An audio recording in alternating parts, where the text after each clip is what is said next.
Halo teman-temanku semuanya, ketemu lagi sama aku Mutiara di channel YouTube Mutiara by Lu.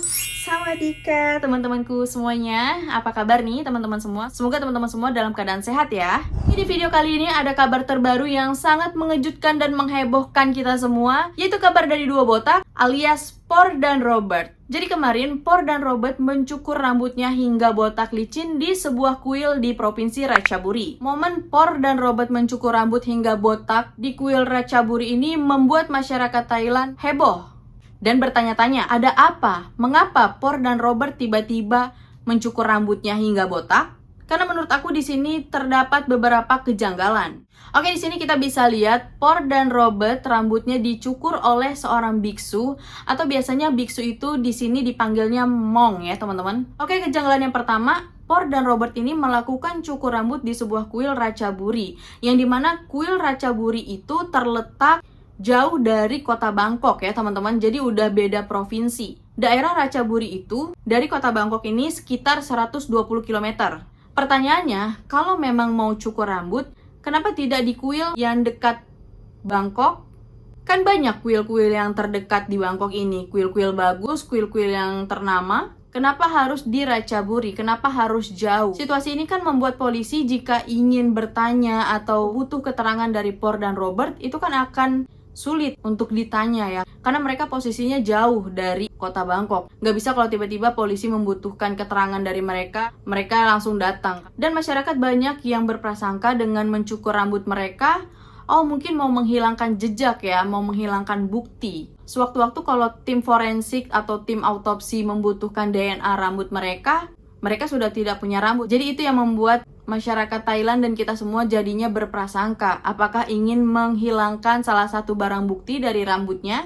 Dan yang kejanggalan kedua, kenapa mereka tiba-tiba mencukur rambutnya di sebuah kuil yang seharusnya polisi tidak membiarkan mereka untuk mencukur rambut ya. Mungkin karena Por dan Robert ini sudah dilindungi oleh lawyer dan mereka orang besar. Nah, itu enaknya kalau kita pakai lawyer. Jadi lawyer itu melindungi hak-hak dari kliennya. Jadi Por dan Robert masih bebas kemana aja karena sudah ada lawyer yang melindungi mereka. Jadi sebagian besar masyarakat Thailand ini kan menganut agama Buddha, yang dimana posisi biksu atau keberadaan biksu ini sangat dihormati dan dihargai oleh masyarakat Thailand. Ini berdasarkan yang aku lihat langsung, apabila orang Thailand berpapasan dengan biksu atau biksu sedang lewat, itu pasti meminta doa dari mereka karena dipercaya bahwa biksu adalah orang yang suci, orang yang bersih. Jadi meminta doa supaya biksu ini berdoa kepada Tuhannya supaya lebih cepat dikabulin dan lebih cepat didengar.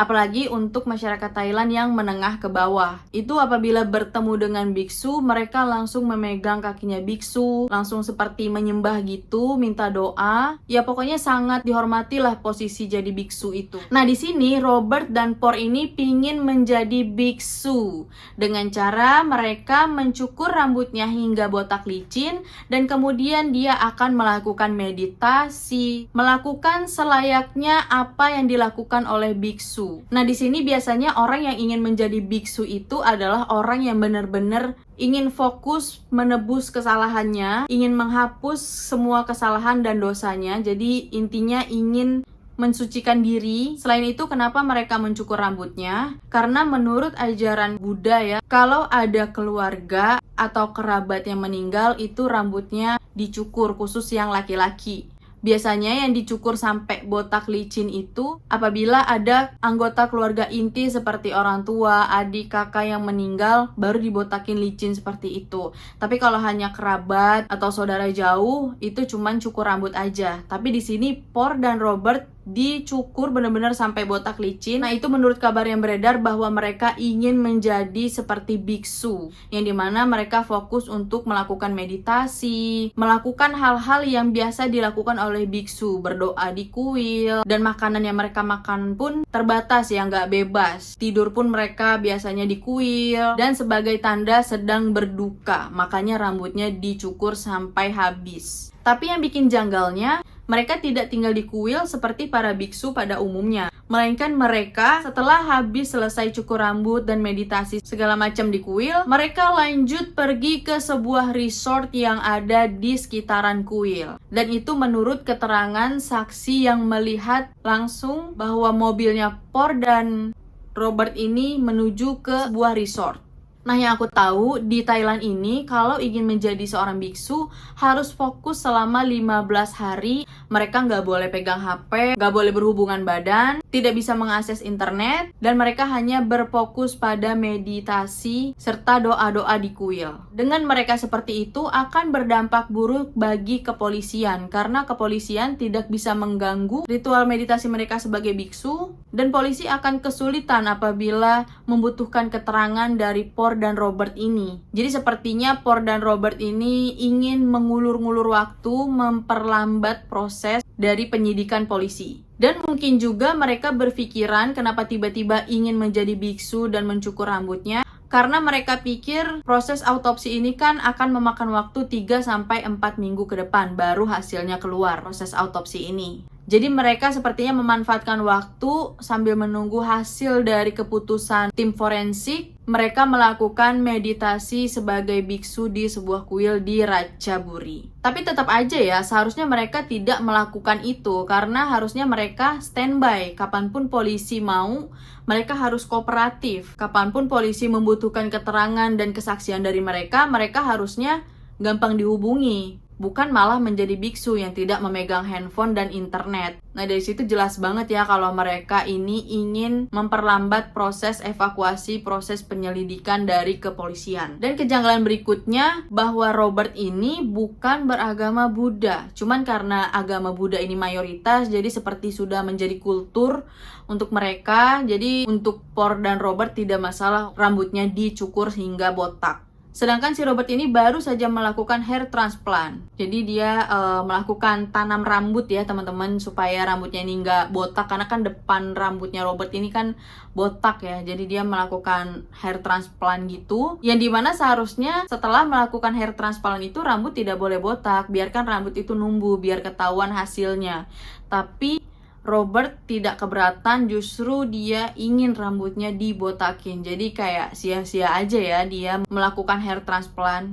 Tapi dengan penampilan Por dan Robert ini rambutnya botak dan pakai baju seperti itu, ini seperti mereka terlihat sudah menjadi narapidana ya teman-teman. Dan sekaligus sepertinya mereka ingin menegakkan nama baiknya lagi, bahwa dia adalah orang yang baik, ingin berubah, ingin menjadi kepribadian yang lebih baik. Makanya mereka melakukan meditasi dan ingin menjadi biksu selama 15 hari ke depan, supaya image mereka baik lagi di mata masyarakat. Ya pokoknya banyak faktor lah ya kenapa tiba-tiba mereka dibotakin dan ingin menjadi biksu. Dari video-video ini kelihatan banget sih kalau mereka itu wajahnya seperti action banget ya. Terlihat mereka ini seolah-olah sangat fokus, sangat mendalami proses meditasi sebagai biksu ya teman-teman. Oke, kabar selanjutnya ini dari ibundanya Tengmo. Di sini ibundanya Tengmo terlihat santai dan tidak kelihatan sedih ya teman-teman. Kalau orang yang benar-benar bersedih, benar-benar shock atas meninggal anaknya, itu ekspresi tidak bisa dibohongi loh. Pasti matanya akan terlihat habis nangis, bengkak, kondisinya lemes, fisiknya kelihatan capek. Tapi yang kita lihat di sini ibundanya Tengmo malah reaksinya seperti ini ya di depan media. Ngapain coba gini-gini? Ini acara kematian atau acara apa? Nah, di sini aku keanehan aja sama reaksi ibundanya Tengmo di depan media, kok gini-gini. Harusnya ibundanya tidak bersikap seperti itu ya. Kalau orang benar-benar bersedih, kita bisa paham lah dari raut wajahnya, ekspresinya, dan sikapnya itu menunjukkan kesedihan. Tapi ini ibundanya terlihat biasa saja. Beda dengan sahabat, dengan kekasihnya Tengmo yaitu Bert. Bert terlihat sangat sedih, beberapa kali di kamera terlihat sangat menangis, sangat terpukul atas kepergian kekasihnya Tengmo Nida. Dan kemudian yang terlihat sangat bersedih itu justru kerabat-kerabat atau sahabat-sahabatnya Tengmo dan juga mantan suaminya Tengmo, si Tono. Dan kalau kita perhatikan justru ibundanya Tengmo, Gatik, Robert, dan Por yang menghadiri acara pelepasan mendiang Teng Monida kemarin terlihat biasa aja mereka semua, nggak kelihatan sedih atau menangis. Sedangkan Gatik juga sibuk dengan HP-nya. Ya itu yang nggak bisa dibohongi, yang kelihatan sedih banget itu adalah Bert, Tono, dan juga sahabat-sahabatnya dari mendiang Teng Monida. Nah, di video kemarin yang aku bahas bahwa rumornya si Gatik ini berselingkuh dengan Por. Nah, di video ini ya teman-teman, di CCTV ini tertangkap bahwa si Por dan si Gatik ini sedang berpelukan di bagian depan kepala kapal. Macam Titanic gitu ya mereka. Nah, dari CCTV inilah disimpulkan bahwa mereka berdua punya hubungan spesial. Nah, di sini ditanya sama polisi, ini kamu seperti berpelukan di CCTV ini. Dan mereka menjawab, enggak kok, ini bukan berpelukan. Ini kelihatan seperti berpelukan karena kita takut jatuh pada saat itu. Itu jawaban dari mereka. Oke, selanjutnya ini mendiang Teng Monida sebelum meninggal mempunyai beberapa proyek film. Nah, karena beliau meninggal, maka perannya akan digantikan dengan wanita ini. Nah, ini penggantinya menurut aku wajahnya mirip dengan mendiang Teng Monida ya, teman-teman. Kemudian di video ini ya, di CCTV ini terlihat speedboat para pelaku ini sudah melaju kencang duluan. Terus nggak lama, ada kapal lain yang mengikuti mereka. Nah, pertanyaannya, siapakah kapal yang mengikuti speedboat mereka? Nah, di sini banyak masyarakat yang berkomentar bahwa ini adalah kapal yang menjemput si Teng Monida untuk menemui tamu VVIP itu. Tapi kalau menurut aku, kenapa harus dijemput? Ada apa? Emangnya nggak bisa langsung dianterin ke tamu VVIP-nya itu? Kenapa harus dijemput ya? Itu sih yang aku masih belum paham banget. Di sisi ini ketahuan banget sih kalau dia ngikutin gitu kapalnya ya. Jadi speedboat pelaku itu kenceng, dia juga dari belakang ikut kenceng. Nah, ini dugaannya ada dua. Menjemput si Teng Mo ini untuk menemui tamu VVIP itu, atau kapal untuk menukar speedboat tersebut. Di sini masih tanda tanya banget ya teman-teman, kenapa kapal itu ada dua. Oke, kemudian kabar selanjutnya mengenai autopsi jenazah mendiang Teng Monida itu ditunda ya teman-teman. Jadi kalau ada yang menyebutkan hasil autopsi pertama, kedua dari rumah sakit terbaru, itu belum ada untuk hasil resminya. Karena autopsi sendiri akan tertunda sampai tanggal 22 Maret. Nah, di sini menurut Tanakrit Chit Arerat, yaitu dia adalah sekretaris Menteri Kehakiman, mengungkapkan autopsi kedua akan ditunda sampai tanggal 22 Maret. Dikarenakan kepolisian tidak menyerahkan dokumen yang dibutuhkan oleh tim forensik. Jadi, sebelum jenazah mendiang Teng Monida ini dibawa ke rumah sakit yang baru untuk diautopsi, itu jenazahnya dibawa dulu ke kepolisian untuk diautopsi juga di kantor polisi. Mungkin saja untuk pemeriksaan di bagian penyelidikan ya, sidik jari segala macam di bagian kepolisian. Tetapi sampai saat ini kepolisian masih belum memberikan dokumen yang dibutuhkan oleh tim forensik. Nah, di sini jadi pertanyaan, kenapa polisi tidak langsung menyerahkan hasil dokumennya itu? Apakah ini cara kepolisian untuk memperlambat proses autopsi? Nah, dari foto ini teman-teman bisa lihat ya, ini dikabarkan dari berita Thailand. Ini bacanya Thailand gitu ya, ada 11-nya gitu. Nah, ini maksudnya autopsi kan ketunda sampai tanggal 22 Maret. Jadi di tanggal 22 Maret itu tim forensik akan mengautopsi di 11 titik saja yang dicurigai. Dan nama dokter yang akan mengautopsi jenazah mendiangnya Teng Monida adalah Dr. Porntip namanya. Kalau kita mikir positifnya, kenapa kepolisian belum juga menyerahkan dokumennya ke tim forensik? Mungkin karena hasilnya belum keluar kali ya teman-teman. Jadi nunggu dokumennya komplit dulu baru dikasihkan ke tim forensik. Ini adalah wajah lawyer Tum Sitra. Jadi lawyer Tum Sitra ini adalah lawyernya para artis. Dia itu kayak semacam Hotman Parisnya Thailand lah ya. Jadi dia adalah lawyernya para artis. Dan di sini Tum Sitra tidak mengharapkan bayaran apapun, dia benar-benar murni, tulus untuk membantu Teng Monida mendapatkan keadilan. Jadi Tum Sitra ini adalah yang kemarin demo bersama masyarakat Thailand di depan kantor kepolisian Nonthaburi. Tetapi bundanya Tengmo tidak suka dengan caranya lawyer Tumsitra ini membantu seperti itu, karena ibundanya bilang kami sudah mempunyai lawyer. Anda tidak perlu membantu kami seperti itu. Sudahlah, lebih baik kamu mundur saja. Itu yang ibundanya Tengmo katakan kepada lawyer Tumsitra. Tapi Tumsitra tidak mendengarkan apa kata ibundanya Tengmo. Dia tetap menyuarakan, tetap membantu semaksimal mungkin untuk mendiang Tengmonida mendapatkan keadilan. Oke, selanjutnya ini kabar dari kucingnya mendiang Tengmonida. Ini kabarnya kucingnya akan diambil alih oleh sahabatnya mendiang Tengmonida, yaitu si Anna.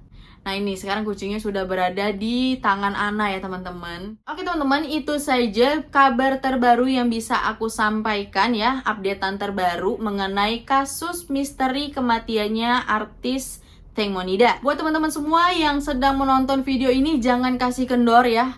Mari kita kawal terus kasus kematiannya artis Tengmonida. Semoga mendapatkan titik terang, mendapatkan keadilan. Semoga polisi Thailand juga dibukakan pintu hatinya, matanya, agar bisa bergerak cepat dan berbuat seadil-adilnya dalam menangani kasus kematiannya Tengmonida ini. Karena apa? Karena bukan cuma masyarakat Thailand saja yang mengikuti perkembangan dari kasus ini, melainkan banyak negara yang mengikuti, memantau, dan ingin tahu bagaimana endingnya dari kasus kematian Tengmonida ini. Apakah terungkap atau akan dibiarkan menjadi misteri dan tetap sebagai dugaan awal, yaitu hanya kasus tenggelam saja. Itu murni kecelakaan.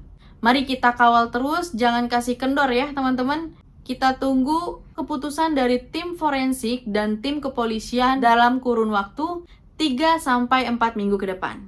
Oke, sampai di sini dulu videonya. Makasih teman-teman yang udah nonton. Sampai ketemu di next video. Jangan lupa di like, komen, dan di subscribe biar aku makin semangat mengawal teman-teman terus untuk mengupdate kasus kematian artis Thailand yaitu Tengmonida. Oke, see you on my next video. Bye-bye teman-temanku semuanya.